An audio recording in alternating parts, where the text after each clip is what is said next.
Buenos días. El día de hoy vamos a hablar sobre la anatomía de la cavidad oral y de la faringe. Entonces vamos a empezar. Bueno, empezamos con anatomía de la cavidad oral. Se dice que la cavidad oral se encuentra en sí dividida en dos partes por las arcadas gingivodentales, tanto superiores como inferiores, las cuales van a dividir anteriormente por el vestíbulo bucal y posteriormente por la cavidad oral propiamente dicha. El vestíbulo bucal. Así dice que el vestíbulo bucal tiene una forma de una herradura, ¿sí?, que se encuentra comprendido entre los alvéolos dentales, ¿sí?, y anteriormente por la mucosa de los labios y lateralmente por las mejillas. Externamente, de afuera hacia adentro, encontramos piel, un plano medio muscular que está dado por el orbicular de los labios y el músculo buccionador. Y la parte interna, el plano interno, está dado por mucosa. En los arcos alveolares se encuentran rodeados de mucosa. La misma es llamada encía o gingiva. Y en el trayecto del vestíbulo bucal hacia la parte posterior va a formar un fondo de saco o surco gingivo labial. Y en la parte media, tanto la parte inferior como la parte superior, vamos a encontrar al frenillo del labio. Las arcadas gingivodentales. Tenemos las superiores y las inferiores. La encía o gingiva es la mucosa que va a revestir los bordes alveolares del maxilar, la parte superior, y de la mandíbula en la parte inferior. Cada diente se encuentra rodeado por una mucosa gingival y cuando existe alguna inflamación, alguna infección a este nivel, como podemos ver en esta imagen, se forma la famosa gingivitis, comúnmente tratada por los odontólogos, pero nosotros podemos ayudar cuando tenemos pacientes con este tipo de características a que se realicen enjuagues bucales con clorhexidina al 0.12%. Hay una marca comercial que sería el Encident, que les puede ayudar a estos pacientes. Sobre la inervación. El vestíbulo bucal tiene una inervación tanto sensitiva como una inervación motora. La inervación sensitiva está dada por el nervio trigémino, por sus ramas, la parte superior por la segunda rama y la parte inferior por la tercera rama del trigémino. La inervación motora netamente está dada por el nervio facial y la vascularización está dada por ramas labiales de la arteria facial, la arteria facial por sus ramas labiales y esta es rama en sí de la carótida externa. Vamos a tener un drenaje linfático a nivel submandibular, submentonianos y en la cadena yugulo-carotidia, que es muy importante. Cuando encontremos patología de este nivel, tenemos que valorar estos ganglios. Sobre los dientes. Los adultos tenemos un número de 32 dientes, los cuatro incisivos superiores, 4 incisivos inferiores, 2 caninos superiores, 2 caninos inferiores, 4 premolares superiores, 4 premolares inferiores y 6 molares superiores con 6 molares inferiores. Estos dientes son órganos de consistencia dura, de color blando, que se encuentran implantados en los alvéolos dentales, tanto del maxilar como de la mandíbula. Y recuerden que en los niños encontramos solamente un número de 20 dientes entre los 3 y 5 años, luego cambian a los dientes definitivos, perdón, y llegan a los 32 dientes en el adulto. Con respecto a la constitución y a las partes de los dientes, dividimos en una parte superior que es la corona, una parte media que es el cuello y la parte inferior o raíz.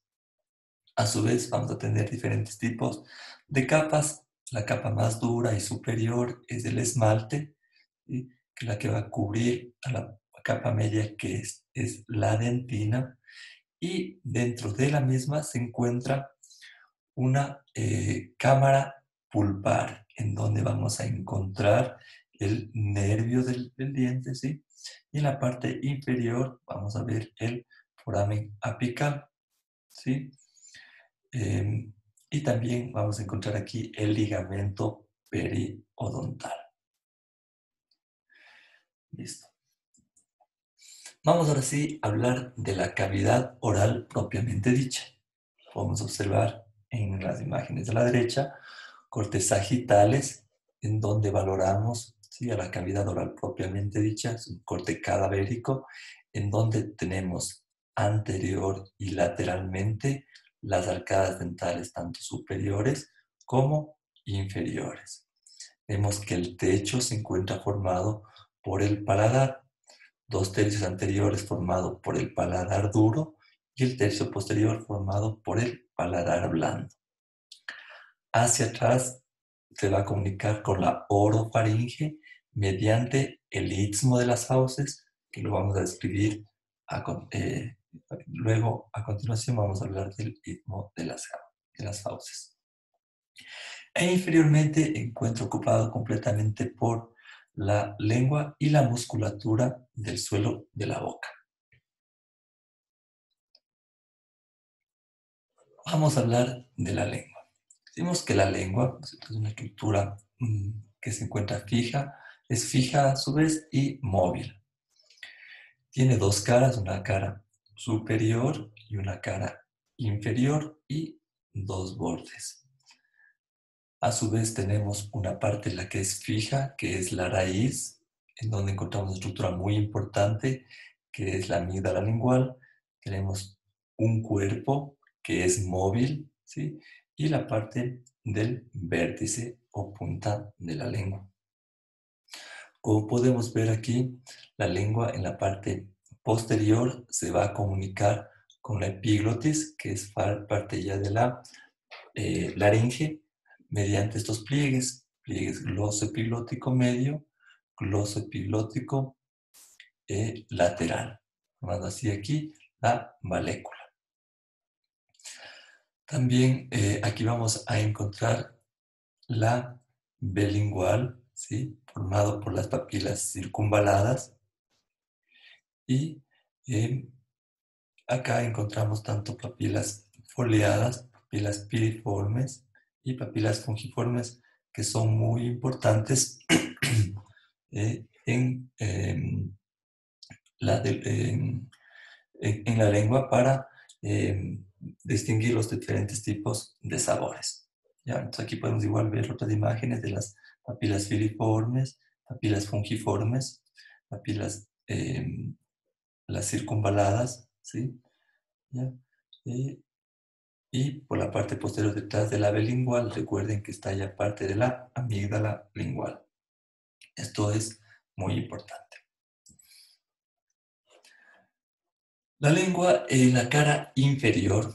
Para poder valorar la cara inferior de la lengua, hay que decir al paciente de que levante la lengua y toque el paladar duro para tener una mejor valoración de la misma. Donde vamos a encontrar en la parte media el frenillo lingual, ¿sí? Lateralmente al frenillo lingual vamos a encontrar la carúncula del conducto de Wharton, ¿sí? Es del conducto de la glándula submaxilar. También vamos a encontrar lateralmente venas y nervios sublingual y también la terminación del nervio hipogloso. Y más profundamente encontraremos a la glándula sublingual. La vascularización de la lengua va a estar a cargo de la arteria lingual y la inervación. Igualmente vamos a tener una inervación tanto motora como una inervación sensitiva. La inervación motora va a estar dada por el nervio hipogloso y la inervación sensitiva va a estar dada. Los 2/3 anteriores está dado por el nervio lingual y el tercio posterior o la base de la lengua va a estar dado por el nervio glosofaríngeo. Muy importante. Ahora, en este momento vamos a indicarles de que algunos pacientes, especialmente en edades tempranas, podemos diagnosticarlo, ¿sí? La famosa lengua anclada o anquiloglosa, ¿sí? Cuando el frenillo del paciente es muy corto y que esto va a impedir que los lactantes tengan dificultad para la lactancia y los niños que son ya un poco mayores tengan dificultad para el habla, ¿sí? Tengan trastornos en el habla. Entonces, muy importante hacer el diagnóstico de este paciente, ¿sí? Eh, Cuando tienen este tipo de patología, la anquiloglosia, van a necesitar una intervención quirúrgica que es la frenectomía lingual. Seguimos con los músculos de la lengua. Los músculos de la lengua vamos a tener los siguientes. Primero el músculo genio-gloso, que va desde la pared posterior de la mandíbula hacia la parte inferior de la lengua, discurre para atrás. El músculo hiogloso, que va desde el hueso hioides, asciende hasta la base de la lengua. El músculo palatogloso, ¿sí? Que va desde el paladar hasta el borde inferior de la lengua, y el músculo estilogloso desde la apófisis estiloides desciende igual su trayecto hacia la lengua. Y el músculo longitudinal inferior, que se encuentra en la parte media de la lengua.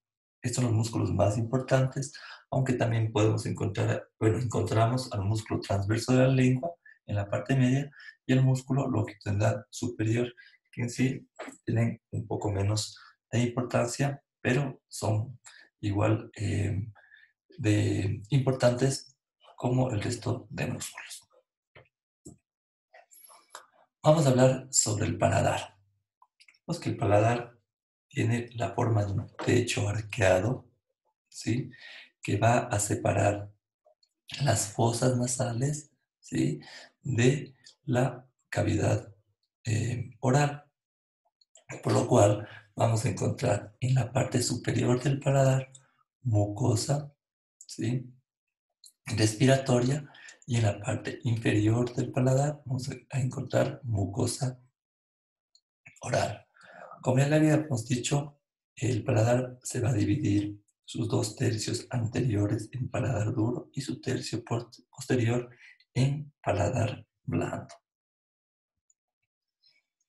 Aquí tenemos una imagen, paciente que estamos haciéndole una revisión, en donde vamos a valorar, ¿cierto?, el paladar duro, sus 2/3 anteriores, ¿sí? Y vemos el paladar blando, ¿sí? Aquí se va a formar la famosa úvula. Ok. Entonces, el paladar duro, como les he dicho, tiene la forma de una bóveda. En sus 2/3 anteriores se encuentra aquí en reposo, ocupado por la lengua.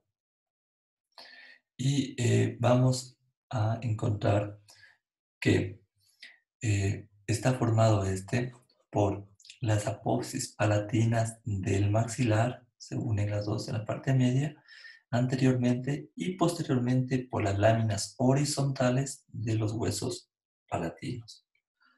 Al unirse estas estructuras van a dejar unos orificios, como en la parte anterior vemos la fosa incisiva, en la parte posterior el agujero palatino mayor y agujero palatino menor. Si retiramos la mucosa del paladar duro, vamos a encontrar que encontramos a este nivel glándulas palatinas, son glándulas salivales menores, ¿sí? Vamos a encontrar a este nivel la fosa incisiva, ¿sí? La fosa incisiva. Y vamos a encontrar acá el orificio palatino mayor, orificio palatino menor. De la fosa incisiva van a salir nervios nasopalatinos. Del orificio palatino mayor vamos a encontrar la arteria palatina descendente y el nervio palatino mayor. Y en los orificios palatinos menores vamos a encontrar el nervio palatino menor, ¿sí? Como podemos observar, que se dirigen hacia atrás, ¿sí? Y aquí encontramos el paladar blando, ¿sí? Y los músculos del paladar blando que lo vamos a hablar a continuación. Entonces, el paladar blando, vemos que ocupa el tercio posterior del paladar, contiene la parte de la membrana aponeurótica que se va a insertar a nivel del paladar duro. Su borde es posterior, curvo y va a formar la úvula. Se va a continuar a los lados con la pared de la faringe y se une a la lengua y a la faringe por medio de dos músculos que son muy importantes. El músculo palatogloso anteriormente y el músculo palatofaringio por detrás. Al músculo palatogloso se le conoce también como pilar anterior, ¿sí? El pilar anterior de la orofaringe y el músculo palatofaringio, el pilar posterior. Entre estos dos pilares vamos a encontrar aquí a la amígdala palatina. Entonces, en sí los músculos del paladar blando son el músculo palatogloso o pilar anterior, músculo palatofaringio, el elevador del velo del paladar, el tensor del velo del paladar y el músculo que va a formar el músculo propio de la úvula. Entonces, el músculo palatogloso, como les dije, forma el pilar amigdalino anterior de la cavidad bucal. Es un músculo que se encuentra delante de la amígdala palatina, ¿sí? Y la acción del mismo va a ser que estreche el istmo de las fauces y a su vez va a elevar la lengua y va a descender la úvula. Estos músculos, tanto el derecho como el izquierdo, van a formar como un esfínter que separa la cavidad bucal de la faringe. Este músculo va a ser importante porque va a formar parte del istmo de las fauces. El músculo palatofaringio, o llamado también pilar posterior, ¿sí? Se encuentra formado desde el borde inferior de la trompa de Eustaquio, ¿sí? Se origina a nivel del paladar blando, del gancho de la apófisis pterigoides, ¿sí? Y del cartílago de la trompa auditiva o trompa de Eustaquio. Va a descender y se va a insertar en las paredes de la faringe y a nivel del cartílago tiroideo. La acción de este es descender el velo del paladar y al mismo tiempo elevar la faringe y la laringe. Continuamos con el elevador del velo del paladar o músculo peristafilino interno. Este se va a localizar por encima del paladar blando, se origina a nivel de la superficie inferior del hueso temporal, ¿sí? Por acá, y se va a insertar en el velo del paladar y va a contribuir para formar el rafe medio en la úvula. La acción, como dice su nombre, va a elevar el paladar blando, cierra la nasofaringe durante el habla y la deglución. Esto es muy importante porque pacientes que se encuentran alimentándose, al pasar el bolo alimenticio hacia el esófago, ¿no es cierto? La úvula tiene que levantarse para formar como un esfínter y evitar que los alimentos regresen hacia eh, las fosas nasales. Eso es muy importante este músculo. El tensor del velo del paladar o periestafilino externo, más externa, ¿no es cierto? Se va a originar en el área de la trompa de Eustaquio, en la superficie inferior del esfenoides a nivel de la fosa escafoidea. Transcurre hacia abajo, hacia la parte inferior, y se va a insertar a nivel del rafe medio de la úvula. La acción del mismo, como dice su nombre, va a tensar y descender un poco el paladar blando. Estos dos músculos son los músculos en sí del paladar son muy importantes en la función, la apertura de la trompa de Eustaquio. Recuerden que la trompa de Eustaquio tiene una dirección que empieza a nivel del oído medio, en la caja timpánica, y se dirige hacia la rinofaringe, la pared lateral. Entonces, estos músculos cumplen una función muy importante en la apertura de la trompa de Eustaquio. Cuando existe algún problema a nivel de la trompa de Eustaquio, va a repercutir con problemas del oído medio.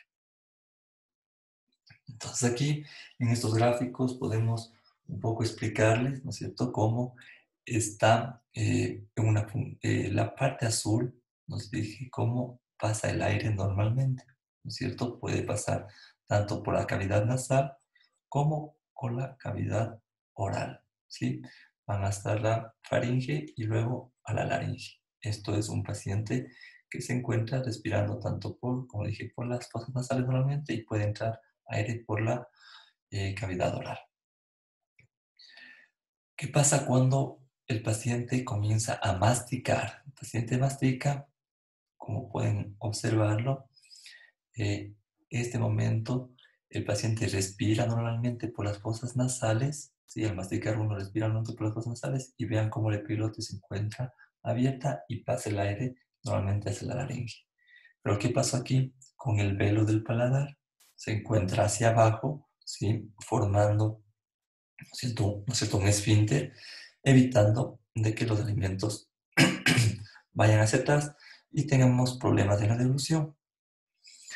Cuando se produce la deglución, el velo del paladar se eleva, vean los músculos cómo funcionan, lo traccionan, ¿no es cierto?, lo elevan y forman un esfínter para evitar lo que les he dicho, de que los alimentos se vayan hacia las fosas nasales, permitiendo que los alimentos pasen y se dirijan hacia dónde, hacia el esófago.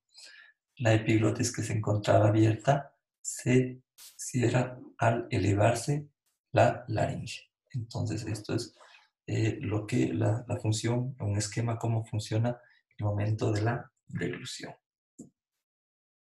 Muy bien. Seguimos avanzando y ahora vamos a hablar de la faringe. Se dice que la faringe, ¿cierto?, es un conducto músculo membranoso que se va a extender desde la base del cráneo, ¿sí?, de la base del cráneo, como podemos ver aquí, hasta aproximadamente la sexta vértebra cervical. Se va a encontrar anteriormente a la columna vertebral, ¿sí?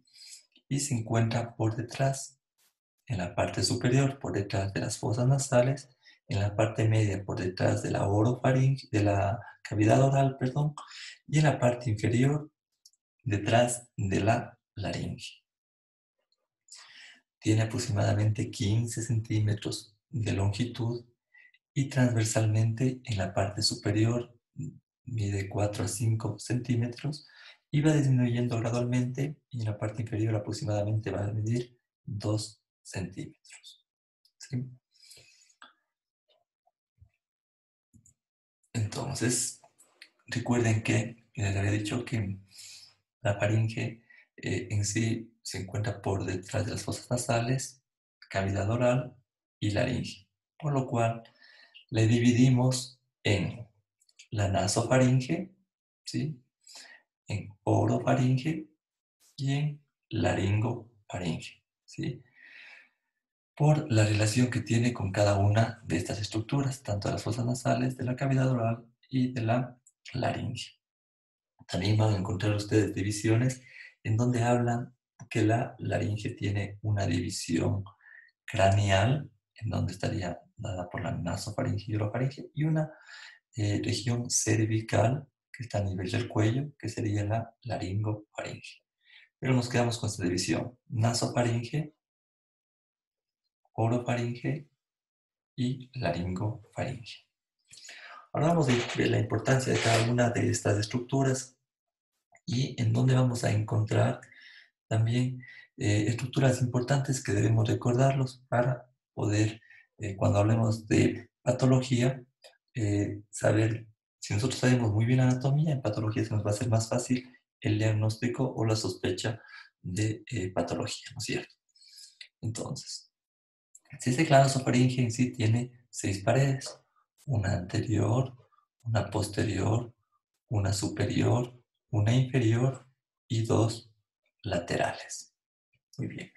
Vamos con la pared anterior.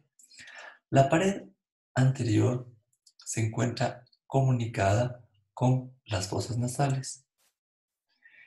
Las coanas son la región que separa las fosas nasales de la nasofaringe. Entonces decimos que anteriormente vamos a encontrar las coanas. En este corte coronal nosotros estamos como en la parte posterior, ¿no es cierto? Viendo hacia adelante, es decir, tenemos esta visión. Vamos a ver, aquí se encuentran las coanas. Entonces las coanas podemos valorar, ¿sí? Que se encuentra en la parte media que el septo, ¿sí?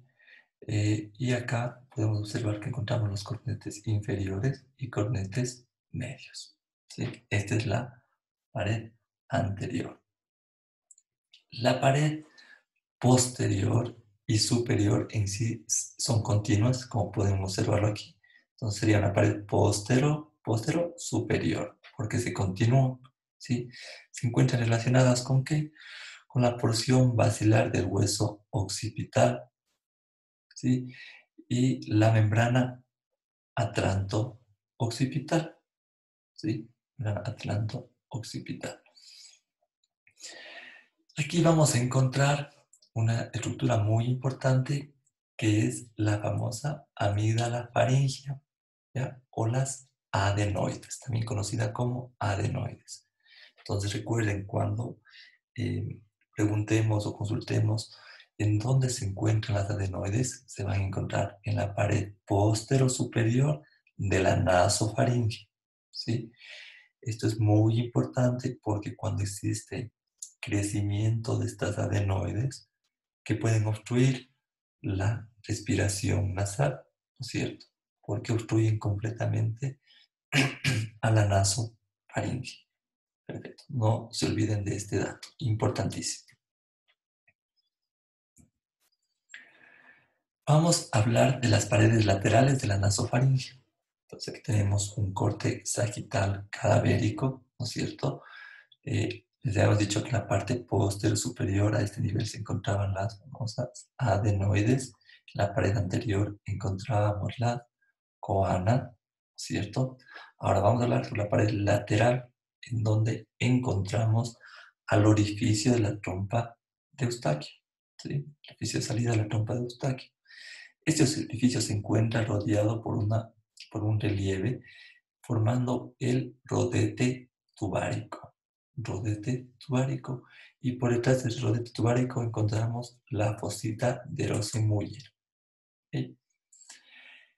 En este rodete tubárico vamos a encontrar unos nódulos linfáticos pequeños y van a formar la amígdala tubárica. Amígdala tubárica. Entonces, recuérdenlo chicos, en la pared lateral encontramos el orificio de la trompa de Eustaquio, el relieve que va a formar el rodete tubárico, por detrás la fosita de Rosemuller y nodulillos linfáticos que van a formar la amígdala o tonsila tubárica.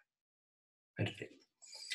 Y en la parte inferior, decimos que esta es incompleta, es móvil, formada por una línea imaginaria que aquí va a estar el velo del paladar. ¿Sí? Entonces sí, hemos hablado de la nasofaringe, viendo estructuras muy importantes, como son, repito, la pared posterior superior, las adenoides, ¿sí?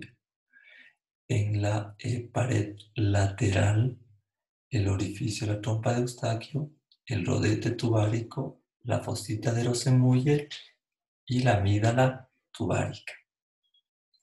Hacia adelante tenemos las coanas, hacia abajo el velo del paladar, ¿sí?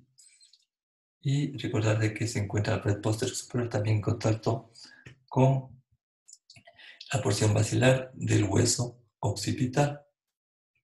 Listo. Vamos a hacer una valoración de la nasofaringe mediante endoscopía.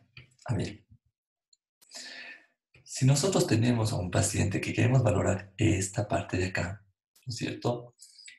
Tenemos que hacerlo por dos formas, no hay más. La una es mediante una visión endoscópica, ingrese el endoscopio, que puede ser rígido o flexible, por este nivel, por debajo del corneto inferior, ¿sí? Siguiendo el meato inferior, llegamos a esta estructura en donde vamos a poder valorar el orificio de la trompa de Eustaquio y vamos a poder valorar las adenoides. Esa es la única forma para valorar directamente. Y si queremos valorarlo mediante radiografía, tenemos que pedir una radiografía de cabo, o sea, de este sector. ¿Ya? Perfecto, no se confundan, vamos a empezar con la valoración nasoendoscópica de, de la de la nasofaringe. Aquí tenemos el médico está utilizando un nasofibroscopio flexible, ¿sí? Que es suave para utilizarlo y valorarlo en niños. Se le coloca un poco antes de hacer este examen de anestesia local, depende de la fosa, si va a ser la fosa derecha o la fosa izquierda, o si se va a hacer por las dos en las dos. Esperamos unos 5 minutos que haga efecto, colocamos un poco de gel a nivel del nasofibroscopio flexible y vamos a hacer el examen. La nariz y al fondo vemos este Entonces, empezamos, ¿no es cierto? Ingresó por la fosa derecha, ingresamos. Lo que primero vamos a ver cuando ingresa el nasofibroscopio o el endoscopio, vamos a ver esta hipertrofia, no, perdón, son los cornetes. Entonces, lo primero que vamos a ver, ingresa el nasofibroscopio, vamos a ver el cornete inferior. Debajo del cornete inferior siempre hay un meato inferior y es por donde va a transcurrir o por donde va a pasar el endoscopio flexible. Entonces tenemos el cornete inferior, a este lado derecho tenemos el tabique nasal y seguimos hasta la parte posterior. Seguimos avanzando, por esto igual sigue siendo el cornete inferior que va hacia atrás, ¿no es cierto? Avanzamos, avanzamos, muy bien. Y vamos a ver, ya a este nivel estamos atravesando la coana. Y detrás de la coana vemos esta masa grande, hipertrófica, que son las adenoides. Vean lo grande que están aquí las adenoides, ¿cierto? Al estar así de grandes las adenoides, obstruyen a la pared lateral el orificio de la trompa de Eustaquio. Seguimos avanzando, ven lo grande que están las adenoides. Este paciente, lo más probable van a estar, si no mejora con el tratamiento, van a estar una intervención quirúrgica, que es la adenoidectomía. Si pasamos las adenoides, el nasofibroscopio se va a dirigir para abajo y vamos a poder valorar desde arriba las amígdalas. Vean, también está obstruyendo las amígdalas palatinas porque esto es a nivel de la orofaringe. Sí, hemos pasado la nasofaringe y estamos descendiendo. Vean lo grande que están las amígdalas palatinas. Acá están las adenoides, pared posterior de la orofaringe y pared lateral de la orofaringe, que se encuentran las amígdalas hipertróficas también. Entonces, hipertrofia adenoidea, hipertrofia amigdalar. Vean lo grande que están las amígdalas, que también están obstruyendo. Esto les puede dar un síndrome de apnea obstructiva del sueño a los niños, ¿sí?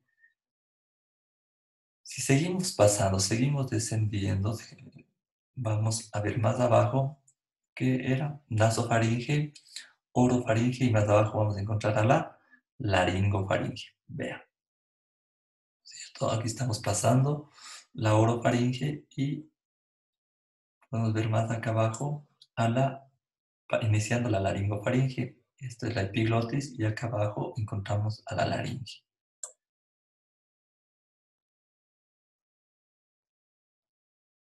Entonces, nuevamente ingresamos y vean cómo se ve mucho mejor la epiglotis. Tenemos aquí los aritenoides y acá las cuerdas vocales. Perfecto. Entonces, así es como hemos valorado a un paciente mediante el nasofibroscopio flexible. Ya.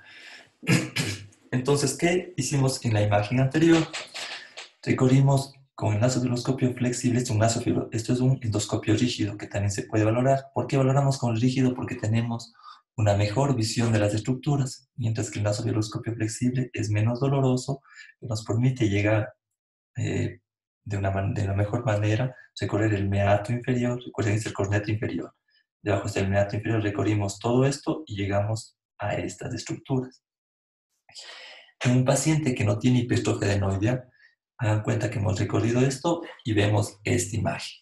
¿Sí? Pasamos las coanas y vemos el orificio de la trompa de Eustaquio, el rodete tubárico y más atrás la osita de Rosenmuller. Y vean aquí un poco de nodulillos linfáticos, que es la amígdala tubárica. Es decir, esta es la parte lateral, ¿sí? La parte lateral de la nasofaringe. ¿Sí? Estamos viendo esta área acá. Orificio de trompa de Eustaquio, rodete tubárico, osita de Rosenmuller y amígdala tubárica. ¿Ya? Y acá tenemos la pared posterior superior, que a este nivel deberían estar las adenoides. Si ingresamos un poco más, pasamos a esta imagen, en donde aquí veamos las adenoides, ¿sí? Vean, podemos observar la del otro lado también, ¿sí? El rodete tubárico, aquí un poco de la amígdala tubárica. Ahora, ¿qué pasa si vemos esto? Vean la diferencia. Un paciente con adenoides normales, una hipertrofia adenoide. Vean lo que hacen, bloquear el orificio de la trompa de Eustaquio y provocar problemas a nivel del oído medio. Recuerden que la trompa de Eustaquio empieza en la pared anterior de la caja timpánica y llega a la pared lateral de la nasofaringe.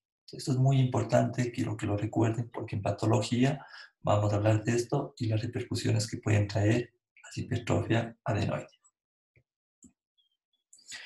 Vamos con la orofaringe. Vemos que la orofaringe también tiene la forma de una caja con una pared superior, una pared inferior, una pared posterior, una pared anterior y dos paredes laterales.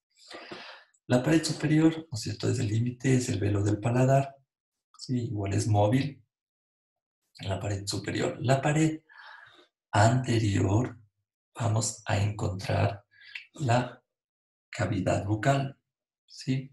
Y en la parte inferior vamos a encontrar la amígdala lingual. Entonces, ¿se acuerdan que habíamos hablado, les había dicho, del istmo de las fauces? El istmo de las fauces es la región o es lo que va a separar la cavidad oral de la orofaringe, así como era la coana que separaba la nasofaringe de las fosas nasales de la nasofaringe, así es el istmo de las fauces.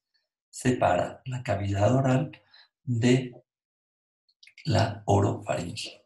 Entonces, en esta imagen vamos a ver el istmo de las fauces, que está formado por lateralmente los pilares anteriores o llamados músculos palato-puloso.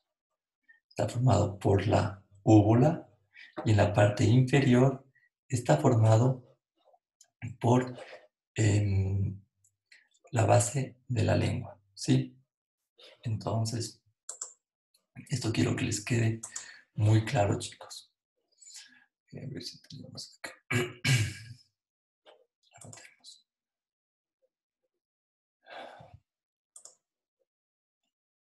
Ok. Entonces, el istmo de las fauces está formado por pilar anterior, bilateral, ¿no es cierto? O músculo platuloso. Está formado por la úvula y está formado por la base de la lengua. Es el famoso istmo de las fauces. Muy importante que lo recuerden. ¿Okay? Y también, como dije, vamos a encontrar acá la base de la lengua que vamos a encontrar a la amígdala lingual, ¿sí? Recuerden que aquí habíamos hablado del pliegue glosoepiglótico medio, glosoepiglóticos laterales. Aquí está la valécula que se va a comunicar, o sea, se va a unir o continuar con la laringe. Ok, espero que les haya quedado claro esto. Seguimos. Déjenme ver si les puedo. Vamos a borrar esto de acá.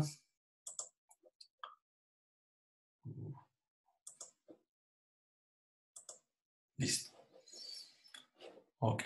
Vamos ahora con la pared posterior y lateral de la orofaringe. La pared posterior, aquí se va a encontrar el arco del atlas y el cuerpo del axis. Y la tercera, cervical.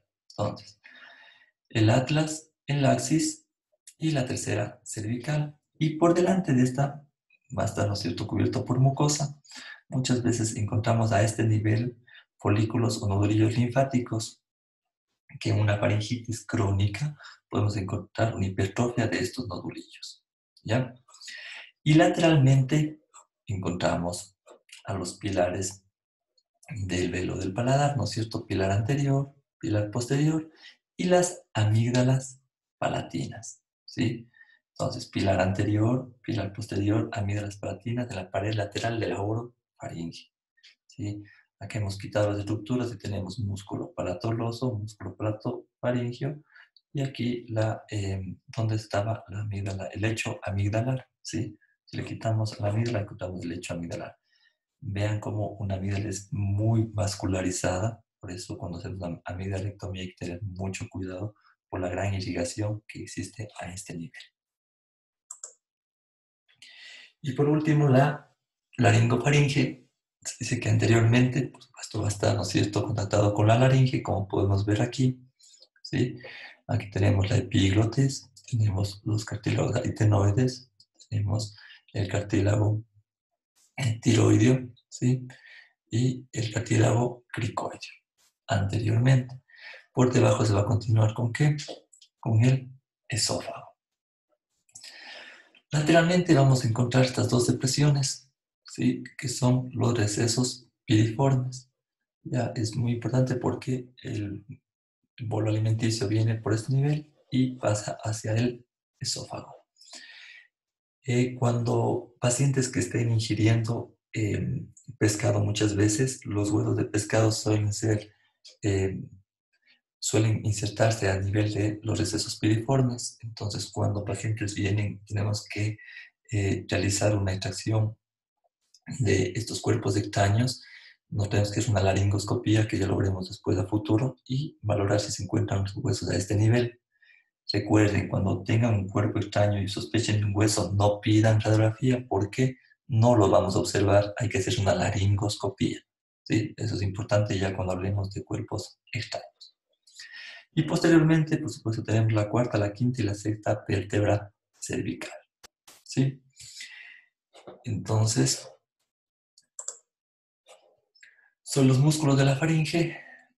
Recordar de que estos van a participar en la habla, en la respiración, en la deglución y en la función del oído medio, que ya le habíamos hablado por la famosa tromba de Eustaquio. Recuerden que va desde la caja timpánica, recorre y llega a la pared lateral de la nasofaringe. Sobre los músculos tenemos músculos elevadores de la faringe, que es el músculo paratofaringio, estilofaringio y el petrofaringio, que es inconstante, ¿sí? El músculo paratofaringio, estilofaringio, que van, como dice su nombre, a elevar a la faringe. Y los músculos constrictores, que van a formar realmente la pared posterior de la faringe. Todos se van a unir a nivel del rafe medio, pero cada uno de ellos tiene una